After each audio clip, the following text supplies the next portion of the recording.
guys, welcome back. I'm so happy that you're here again for this next episode. So I am joined by Inbaal Honigman, and before I introduce her and let her speak, I just want to give a shout out to the Crystal Point, which is the spiritual shop in Hamilton here where I now live. Me and Michelle have built up a really amazing friendship, and we're working together, and she's sponsoring the podcast. We're actually releasing a podcast episode every month for her and her shop. But if you are in the Waikato area in Hamilton, wherever you are around here, please go and check her out. She's got everything you need, all the crystals, all the oracle cards, loads of spiritual stuff in there, and reach out to her. I'll put her link in the show notes. Now, as you all know, I've been doing this podcast for 2.5 years, and I've rebranded it twice. And I don't know why I'm saying this, but obviously I'm saying it for a reason. And I just feel like I go with the flow. Like I've wanted to rebrand it because I'm moving into something else. I'm evolving and I'm changing, and things that I want to talk about changes. Now, it used to be Beauty is Found Within, because you all know I'm a Disney fanatic. Then it moved to Mother Earth Rising because I was very much connecting to nature at the time. Now it's the Conscious Convo. So if you are listening, I would recommend going back to like the first season from episode 1 and just seeing how different I sound and how much I've changed in those 2.5 years. Even when I do it, I'm like, oh my God, like my audio, and I was nervous and like not as confident.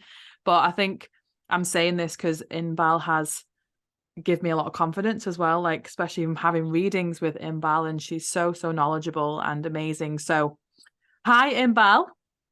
Hi, Pip. I'm so excited to be on this with you from the other side of the world. I know it's crazy. It's been a crazy wild journey the last year, and I know you were on it with me. I was separated from Chris, and you were so helpful. You gave me loads of details to contact people, and it all worked. It all worked. And just as a little kind of message on the sideline, if anyone's listening that knows a journalist in New Zealand that can help me with getting my story out and my message, please reach out to me on Instagram or on Facebook, just because I'm kind of putting out messages wherever I can. I'm calling it in, and Inbaal knows this, because I do want to get my story out there, and I'm full of knowledge. And I think if I don't get this knowledge out, it's just going to stay within me, and that's not what it's for, is it? So I know you're full of knowledge, Inbaal, and I can't wait to hear more about your story. So you do a lot of psychic readings, and you are a psychic, and you do tarot, don't you, as well, which Yeah. I never really fully got into tarot because I didn't understand all the cards. I've got a tarot deck and I love them, and what I like about tarot compared to oracle, tarot are quite direct, but Yeah. oracle are a bit more like, oh, it could be this, even though they're great and they're lovely for messages. Tarot's like gives you the direct, It gives you this the is happening. skinny. Yeah. Absolutely. The tarot doesn't give you any barricades to hide behind. It tells you exactly what's going on. Now, I'm incredibly passionate about the tarot because I'm a very direct person myself, and I do a lot of readings by email, which sounds really commonplace to anyone under 40 watching, but 22, 23 years ago, when I just started doing readings by email, it was rare. It didn't happen. And us as elderly would go through the entire transition of putting our voice into the email format that had no tonality, and that you couldn't really sort of smile while you're doing it. You just had to write down the words. And the tarot really translates itself very well to that, because the tarot is the same. It has no expression. It is like, this is happening. You're going to get this phone call at that time. Whereas oracle cards do have like the full rainbow of emotion and relatability. And I work with oracle cards very little, because as a psychic, I'm a very results driven person. I've always charged by the hour, and I like to know that you can stand up and walk away from a half-hour reading, or if you're on a budget, 20-minute reading, getting exactly what you need to be getting, and with a plan of action that will move you forward. However, and I think this is an important distinction to make, it really is what it is in the hands of the psychic.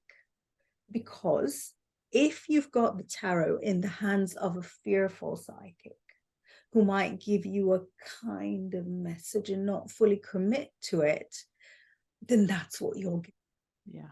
I've known psychics that would work only with oracle cards because they love the artwork, and they would give you absolutely between the eyes, and you'd still get it. And I actually used to have that. Now we've got the tarot, very direct. We've got oracle cards, much softer, and then we have comedy cards. What are comedy cards, you might ask yourself? A long time ago, about 20 years ago, I used to have like a little comedy psychic troupe with a friend and an ex, and we used to market ourselves as comedy clairvoyants at the time.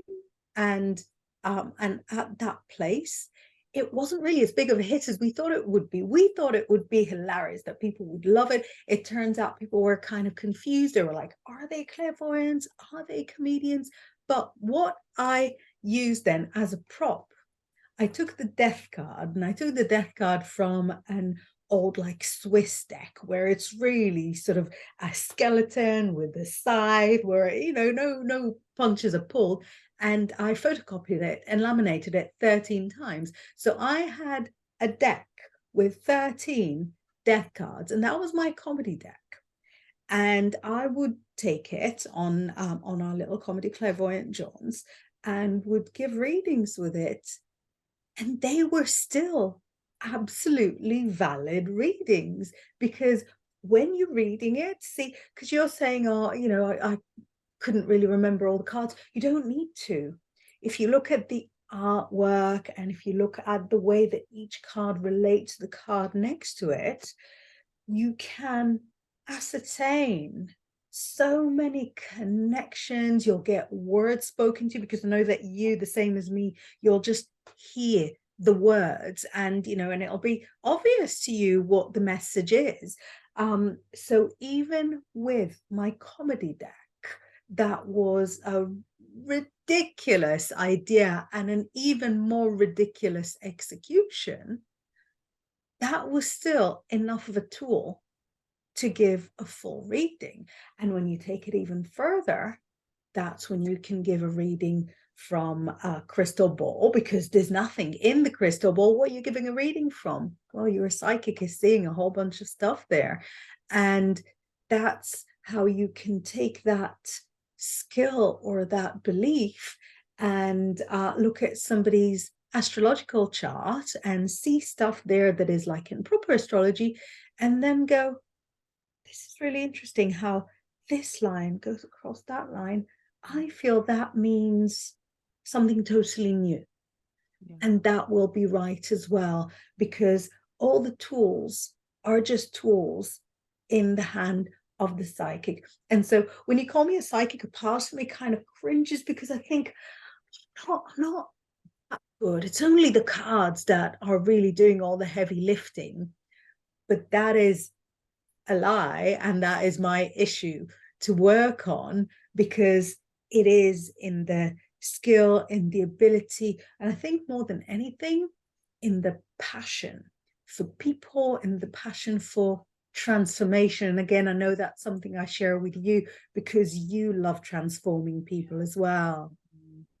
I think for me, Oracle for me was just a bit of a guideline for doing readings, and part of me would use the cards as a bit of confidence boost, because I think if I was going to have an intuitive session with someone, to just intuitively connect to that person and not have any cards to kind of direct you. For example, one of Kyle Gray's decks, the Angel Guide, you know, like a card would come out about transformation, and that would lead me down like an inspirational message around transformation. So, you know, they do give you a bit of guidance, but I think with tarot for me, like, I can stare at a tarot card. I mean, I actually haven't done my cards for a long time, as I've got like 30 decks in the cupboards behind me here. Chris and I used to do them all the time. We were separated just to give us some, you know, inspiration and love. But I used to like pull my tarot cards, and I'd sit and just stare at the image And then, like you said, Inbal, I'd have like words, feelings, emotions, you know, that would come up for me. And I think everyone should own a couple of decks, because when you need some inspiration, you need some guidance. You know, like you said, the cards do the heavy lifting, but we're just messengers. And for me, with transformation, for me, I've always said to my clients, my hope for you is that you don't have to keep coming to see me. You know, I want you to go away and have the tools to do self-healing, to go and do your own readings, to trust your intuition. I said, I absolutely love that you come to see me, that you want readings with me, and I love helping people. But ultimately, you have all that within you, all of Yeah, it. absolutely. Absolutely. And I love that you saw it as inspiration, because before the cards were used for fortune telling, they had a use for inspiration.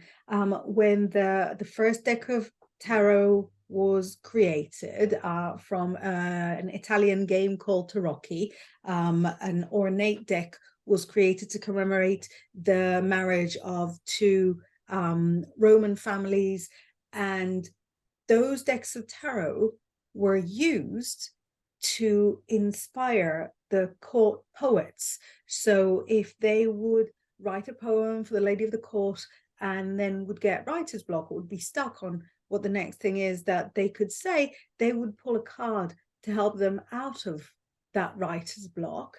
And in fact, one of my old students, not old, she's younger than me, one of my students from long ago was a poet, and she wrote an entire that called it Tarot Poetics, Oh, wow. and it's incredible. And each of the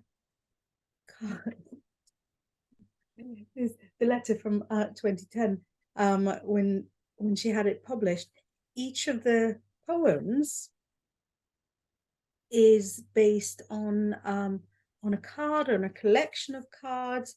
This is a very long time ago when she had a day job, and since then she's got about 20 something books out and is now like a full-time author. But that little flyer is still such an honoring of the history of tarot, and bringing it like into a modern era in the way that it was intended in the first place. Because in a lot of ways, not everybody's into prediction. Yeah. And I used to know psychics who would just not do prediction. And I was always kind of funny about it, because I think, well, that's really the bulk of my job. I love predictions. I am an organized person for Pisces. I like to be prepared. I want to know when I'm getting pregnant, when my house will sell, how he feels for me. I need to, I've got a life to live. I need to get on with some facts. So I adore prediction, but it's not for everybody. And some people will come for readings really just for the inspiration, to see what their options are. I adore it when somebody says to me, can you just see what my gift is? Because that's so open-ended, and it's so in tune with the universe. Do you know what I mean? So you're not plotting things, you're letting life happen. I envy those people. When I grow up, I want to be those people. Well, when you said about predictions, it took me to that book with Dolores Cannon.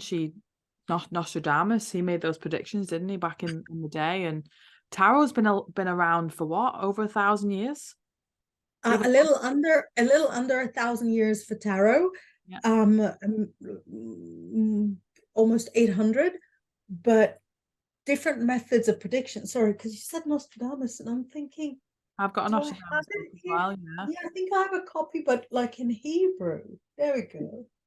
He made lots of predictions, didn't he? Yeah, I have one book in Hebrew. As you can see, it's still fairly untouched. But it's here for when I need it. And some Nostradamus predictions come back into the press like a couple of times a year, when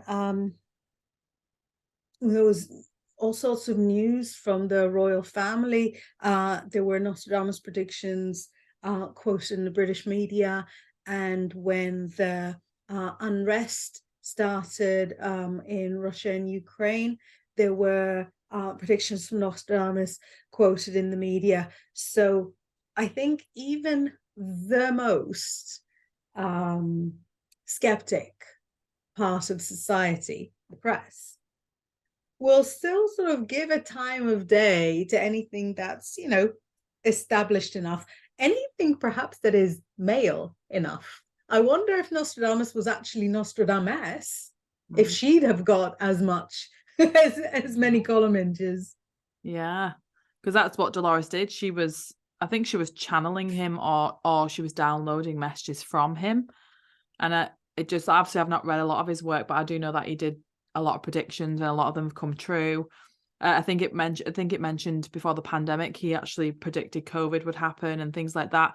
But I think that again's linked to astrology as well. And astrology has a big part to play, doesn't it? You know, with your star sign, your rising sign, like, you know, I believe you were born at the exact right moment you were meant to be born. You know, you chose you people who are premature. I mean, I was 3 weeks premature.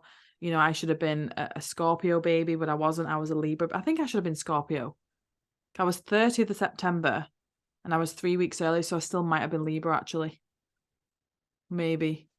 Yeah. I The don't, I 3 weeks early, you would have still been Libra, but your moon sign would have been very different. yeah. Presumably, the ascendant would have been quite different, and all of the different aspects within your chart would have been different. Now, what's really interesting in astrology is not just the time that you were born, but every day all the planets are doing their thing. They're doing lots of crazy things.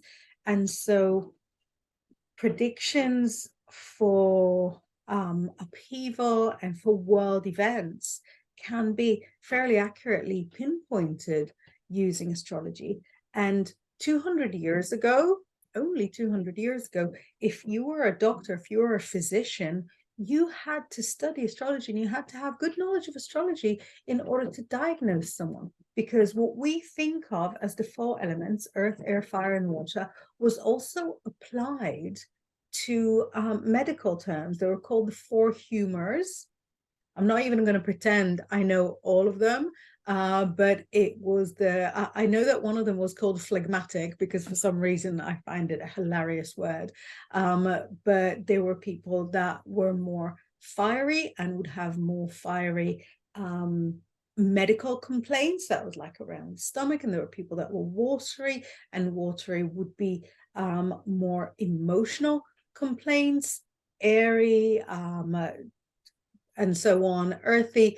And so the concept of the four elements that remains in astrology to this day was applied certainly to medicine. It had been applied in art for literally thousands of years. So where we are now kind of regathering the spiritual world all around us in astrology and in crystals and in chanting, all of those things, we're kind of rescuing them from oblivion, because hundreds of years ago, thousands of years ago, they were part of everyday life in different ways. And back in the court of Elizabeth I, obviously she had John Dee, who was her mystic and her astrologer, to advise her about different things. And when I first started being interested in astrology, a friend of mine at the time said, and I still don't know whether it's true or not, but she said that banks and corporations and big organizations will usually have an astrologer on the payroll to help them figure stuff out. And you know, in some workplaces, you still have to fill in an application or covering letter in handwriting. That's because those corporations will pay a graphologist to analyze your signature and to analyze your handwriting. So there is something that perhaps the middle classes are not totally part of, but perhaps, within the working class, we can say whatever you want. Who's going to judge us? So we've got all that kind of frothing about. And, I know when I lived in Greece, everyone in the village, if somebody was pregnant, would tear out a hair or put their wedding ring on a necklace and check whether it's a boy or a girl. So, so within working class societies, it was always all right to deal with the mystical. But I'm thinking, well, perhaps the ruling classes also know a bunch of stuff that they're not telling the rest of us, because you can't really disconnect the mystical from everyday life. I mean, you could, but it would be very sad. It would. And I was thinking about talking to Neil Donald Walsh last week, because I said it was like a dream to talk to him. And I'm just thinking in my head as you're talking about that, all these people that want predictions, and I'm talking about like people who want to go and, contact their loved ones in spirit, and go and contact a medium because they've just lost a loved one.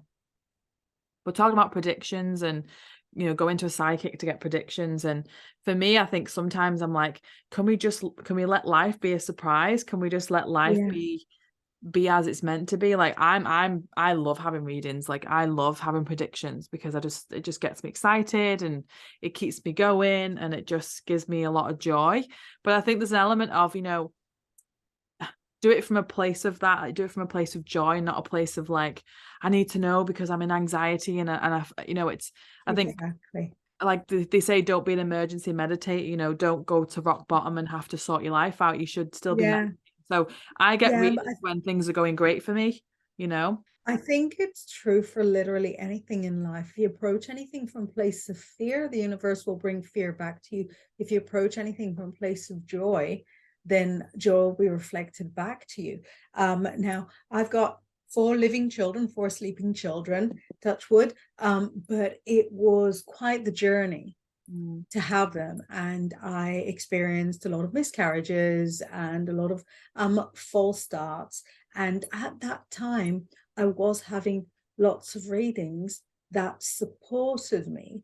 And while the doctors were going, it's your age, you can't expect to have a baby, psychics around me were saying, we see you with with lots of babies. Nil to the doctors, definitely one to the psychics. So that really helped to lift me up. But I think that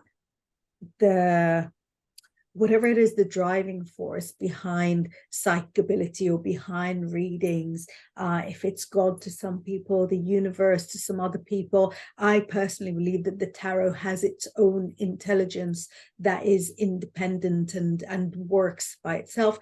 Sometimes I think it will frighten you on purpose in order to light a fire under your bottom.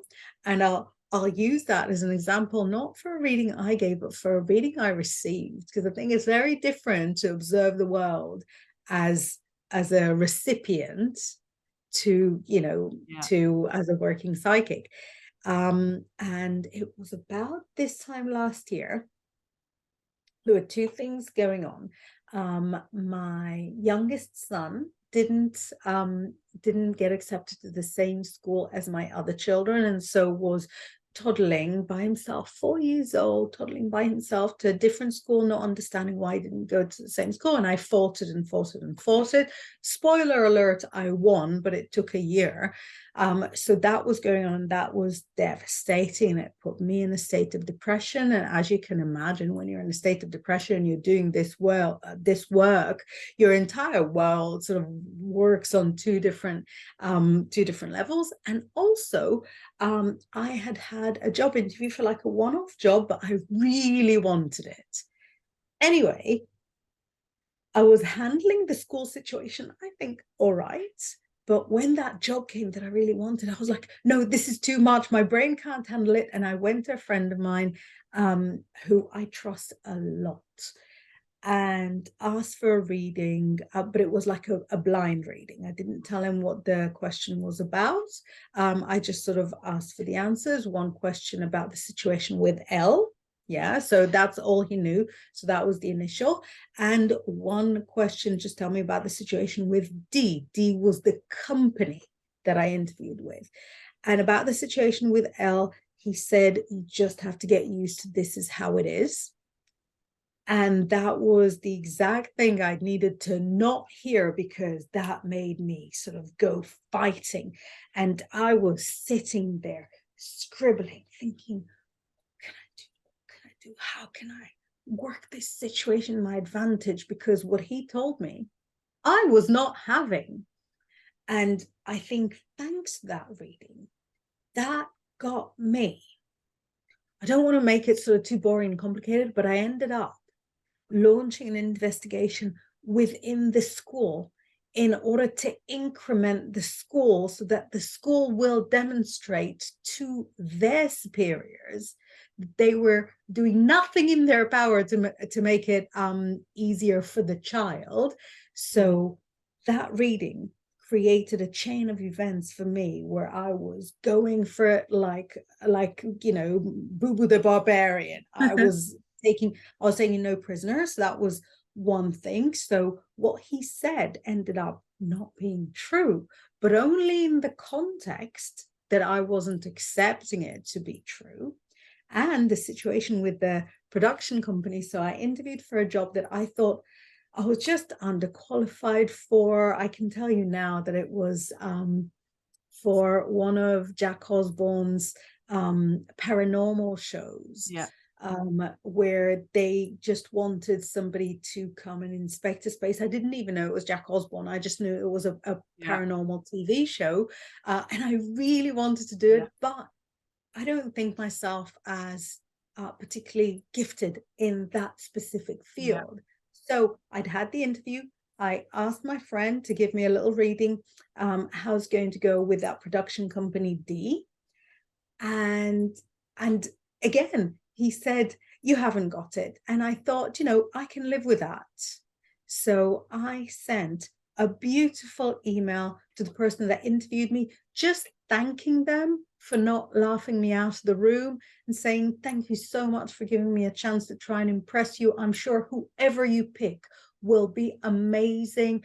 Please keep in touch. I feel so thrilled to have just got interviewed for it. And a day later, they replied, it's actually you that we want. And I'm thinking, was it the email that made it happen? And again, getting that no pushed me into taking action in a way that reversed it. So even though a reading has to be empowering, I think sometimes it's all right to leave it in the hands of the tarot, that if it tells you something that you're not that keen to know, it knows what it's doing. It knows what it's doing. Just like, you know, as a parent, I say to my kids, you know, all your teeth will fall off tomorrow if you don't brush your teeth today. It's a lie, but it's a lie that's meant to instigate something.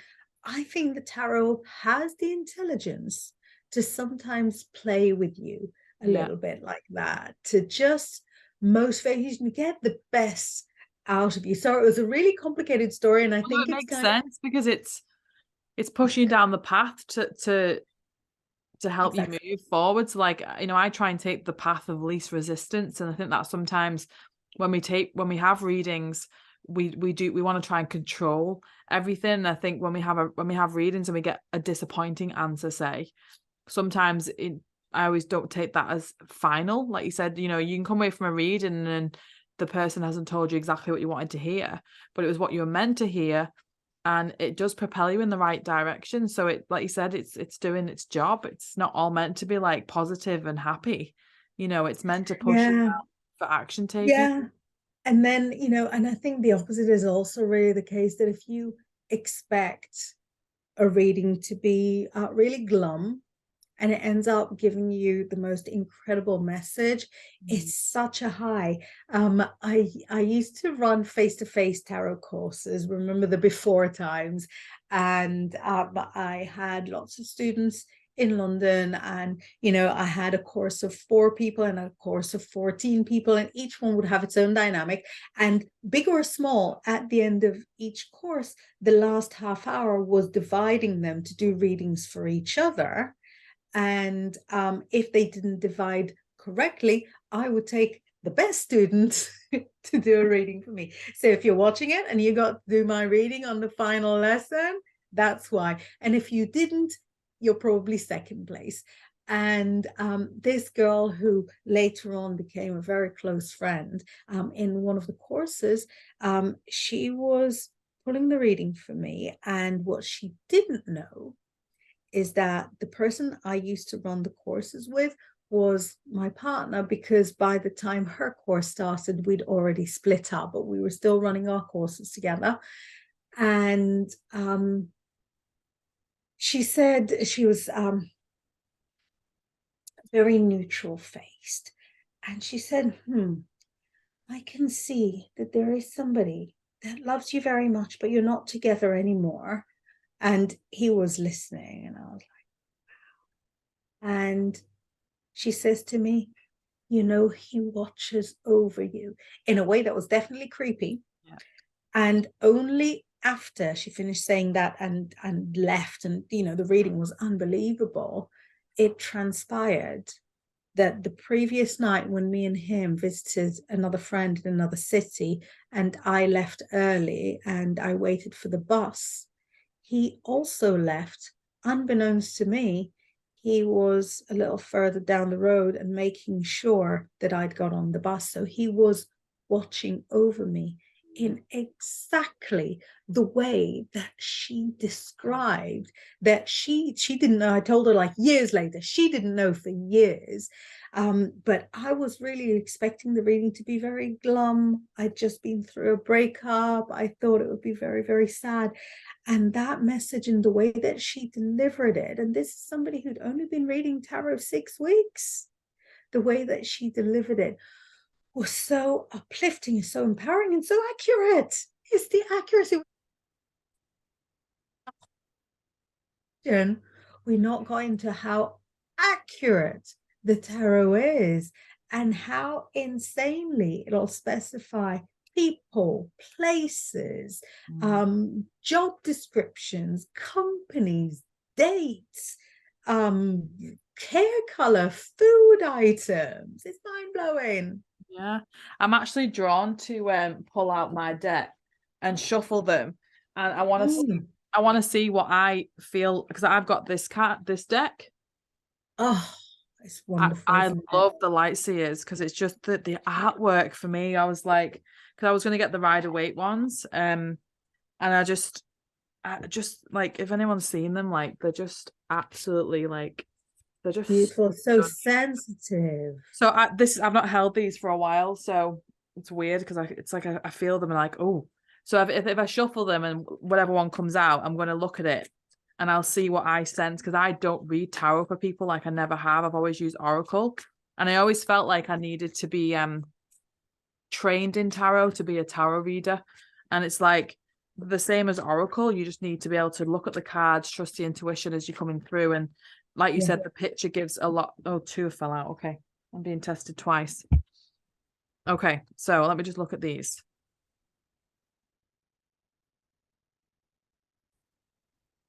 If any tarot readers are listening and watching, it'd be interesting to get your take on it as well. Because like you said, we're all learning and we see through our perspective. That's key. We see through our own experience and perspective. So instantly with this card, I see moons, that's feminine energy, and I see the black and the white. So expand your thinking from black and white. There's balance there as well. But then there's also the mystical of being under the ocean as well. So I think it's the duality of up and down, left and right, black and white, all that duality we've created. And it's like, it's actually all one. If we didn't know fear, we wouldn't know love. That kind of message. And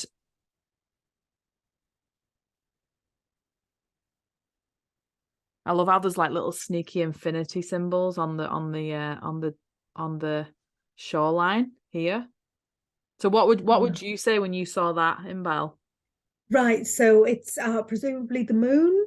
And unfortunately, I'm not a collector, and even when I see a deck I really, really love, I just stop myself unless I absolutely have to have it, because I don't want to become a collector. Do you know what I mean? Because that's a Yeah. whole different thing to being a Yeah. reader. But the moon is the card of Pisces. And so reflecting things, what you're describing, black to white, femininity, masculinity, day and night, is very much the heart of the message of it, but it's also super appropriate to our conversation because the moon card speaks of psychism, Mm-hmm. of being able to tune in. And that's why, she's under the ocean. It's silent, but you can pick up everything. Yeah. And during the time of the full moon, this is where we have the word lunacy, where it comes from. The moon influences us as women, people who menstruate, and we've got those jackals howling at the moon. So the moon is very central, and the moon transforms all the time. And that's another theme that we're talking about in this conversation, the Yeah. theme of transformation. Yeah. I love it. So if I look at the second one that fell out, this one's probably a bit tougher for me, but when I see it, it's quite funny this came out because this symbol is part of my podcast logo. So it's Oh, quite interesting how the cards have brought this out.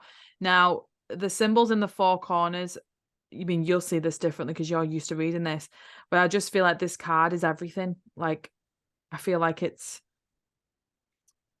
you are where you're meant to be. Everything's good. Everything, your consciousness is there. It's just tapping into it, and it's the world. So this symbol amazing. in the Yeah. circle, that's part of my podcast logo. So I think that's interesting how the tarot's brought that out as a sneaky little That message. is incredible, but it's literally what the world means. It is everything. It is everything. It's the ultimate, it's the end point. Of course, every end point Yeah, is a new beginning point. yeah, Um, and the four symbols in the corners are the four elements. yeah. Exactly, And I you love know. how like happy she is. Look how like she's just so like happy and yeah. So it's interesting how I just can't. I'm so happy that tarot brought out that symbol that behind you. If you can see it, guys, the symbol. It's like what's it called? The symbol now. It's like the Lotus. it's the grid, isn't it? It's like a grid, like a mandala grid, and I put that on the podcast because I just love the symbol. Everything intertwines, and I think that's what life is about. Everything's intertwined, and everything. You meet people at the right time. You read the right book at the right time. You start a job at the right time.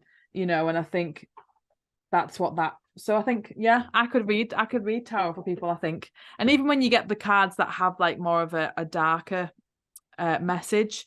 There's quite a lot of cards in that deck where she's in like a ball and there's like crows above her, like, and I feel like that's because you're in your head. It's like everything's pecking at your head, like you're too much in your head, you're too much overthinking. So it's like as I become more knowledgeable and connect to my inner wisdom, reading tarot is much easier because the Yeah. intuition and the messages come through so much quicker.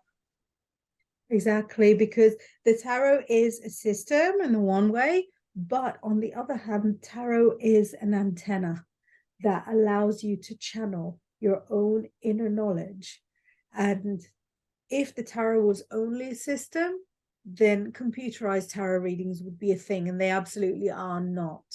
You need the practitioner, you need the reader, you need the person with a life experience, and you'll find that as a healer yourself, but you'll see that as a reader, that people who come to you are people who are just about to embark on a similar journey to one that you've already graduated from. Yeah. So I come from a very big and complex family, so I kind of specialize in family feuds, because a lot of people that come to me will come from sorry, my little cold has caught up with me, will come from perhaps mixed marriages, when they're from one culture, the partner's from another culture. Obviously, I deal with a lot of people that go through an infertility journey that then becomes a fertility journey. And I've always dealt with complex love stories because my love stories have been complex. You'll see now for you that you've been through a huge, a huge geographical move. You will see that more and more people will come to you who want to find the strength to go through that geographical move. And because of that, that's why I've been so convinced that the tarot has its own intelligence, its own soul. I don't have a better word for it. Its own soul, its own way of relating to the world, and its own way of being. Yeah. It's funny you mentioned that about geographic location. Like, it's one thing I love helping people with, because I was separated from Chris for so long, 18 months apart, and navigating that in itself through a pandemic. So I didn't have the luxury of freedom as much as I do now.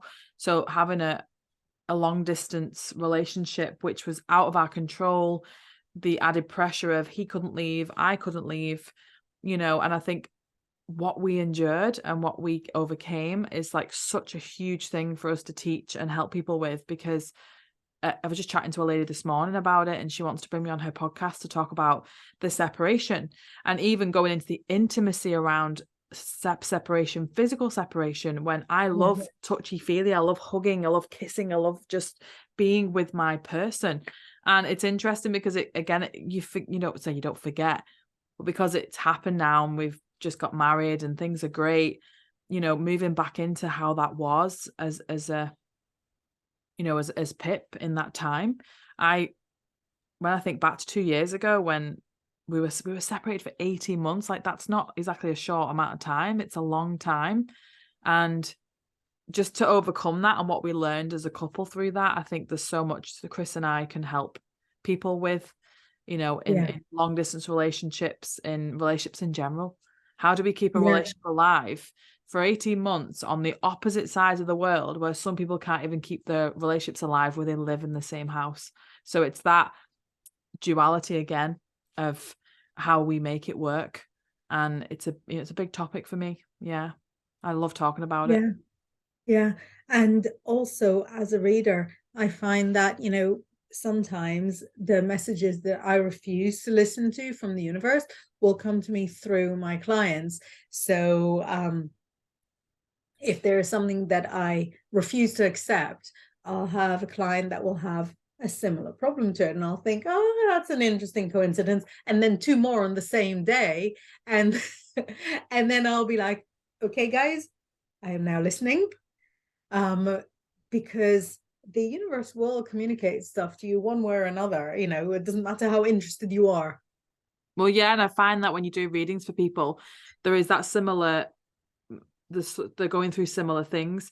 I say to all my friends and clients, they're going through something right now, whether it's like, they're stuck in the career, or, the love life's gone a bit crap, whatever it is. And I say, you're not the only person. Like, you will literally, like, there's so many people going through what you're going through right now.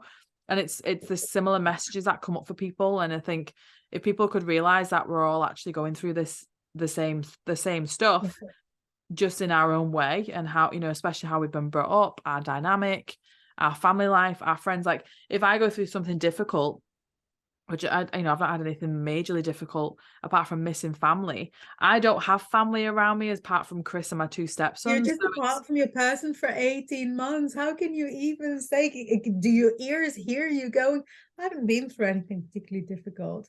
Yeah, But I mean, like recently, like that was a I big... think as humans, we're very resilient and we kind of process our own pain. So I'm obviously laughing that you're saying, I haven't been through anything difficult. And then I realized that 10 minutes before I was, sharing about like multiple miscarriages, which at the time was horrendous. devastating. And now it's just part of the jigsaw that makes me me. Yeah, I say it's like the tapestry. It's all the little threads that make up the tapestry. And like I said, I think the separation from Chris was harder because it was so in the unknown. It was so, we just didn't know.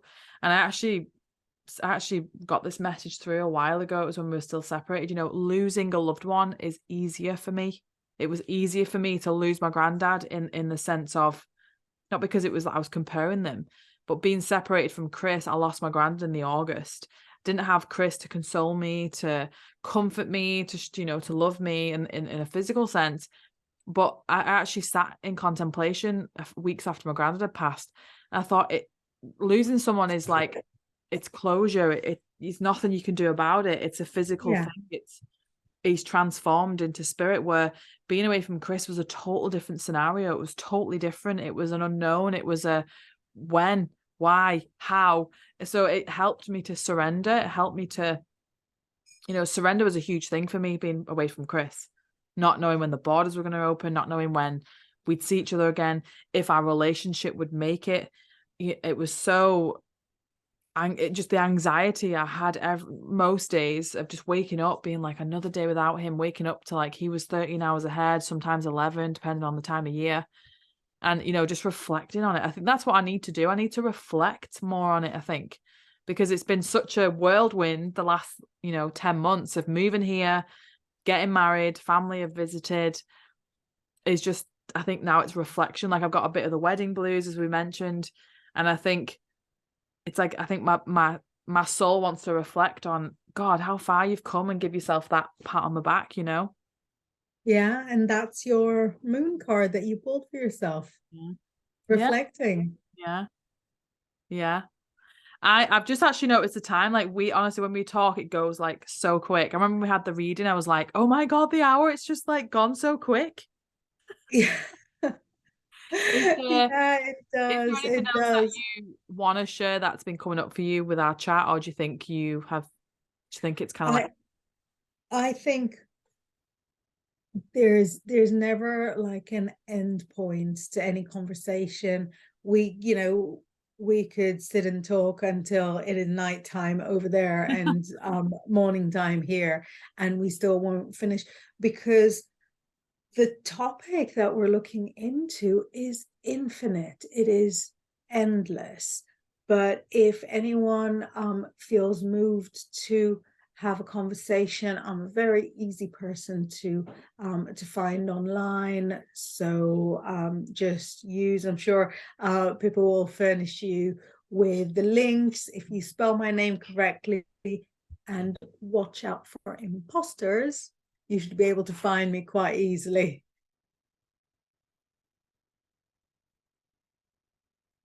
I keep having like tickles in my throat. I must be feeling into you because you've had like a cold and Yeah. I've got this little like tickle here, and I'm like, oh, so I'm definitely Yeah, feeling. no, it's mine. It's mine. I'll take it We're back. so connected that way. I was gonna say as well, yeah, people can find you on Instagram, Facebook, and definitely book a reading in with you. You've actually given me a lot of confidence to go and actually like use tarot when I'm doing a reading now, because I used to just go, oh, not gonna use tarot. I'll just stick to my oracle decks. But tarot is definitely, like said, it does help you with intuition more, you know, because It really helps. It's a wonderful tool. And the time that you spend kind of familiarizing yourself with a tarot, not learning it, but kind of assimilating with it, is a time of great transformation for you as a person. yeah. I feel that everything changed in my life in the few years that I was sitting and just doing readings for myself and doing readings. Everything changed. Your mindset changes. The way you view yourself, the way you view the world around you changes, because the tarot shows you all the different aspects of everything, and you see that the world is not flat. Yeah. It's a big multifaceted diamond that can work whatever way you want for it to work. Yeah, I love that. And I think, you know, leaving it with a message of people, you know, you have that intuition within you, and you have the innate wisdom to give yourself readings, to give others readings, and you have all those gifts. You know, we all do. It's just trusting those gifts. Yeah, I believe that. I think that's really, really true. Yeah, I am going to leave it there because, again, I could keep talking to you for ages and ages, but I will definitely get you back on to talk about different topics. And yeah, so I will put your links to Instagram, to your Facebook, and how to obviously book a reading in with you. And I think if anyone's listening on the podcast, please leave a 5-star review and share it with all your friends and your family. It would really help. And if you watch it on YouTube, please subscribe and like the video and share it with your friends and family. It just really helps to get my message out and to get this out, you know, to help other people. It's a big passion of mine, and I love bringing guests on as well and holding that space for you to talk about your gifts and what you have to bring to this earth as a messenger as well. So I'm very thankful for having you on today, Inbaal. Thank you. I'm so glad that we got to do this. Me too. I hope you've enjoyed it, guys. And if you want to chat to Inbaal or myself, any questions, please reach out to us. And I hope you have a great day wherever you are in the world. And I'll chat to you soon. Bye, guys. Bye.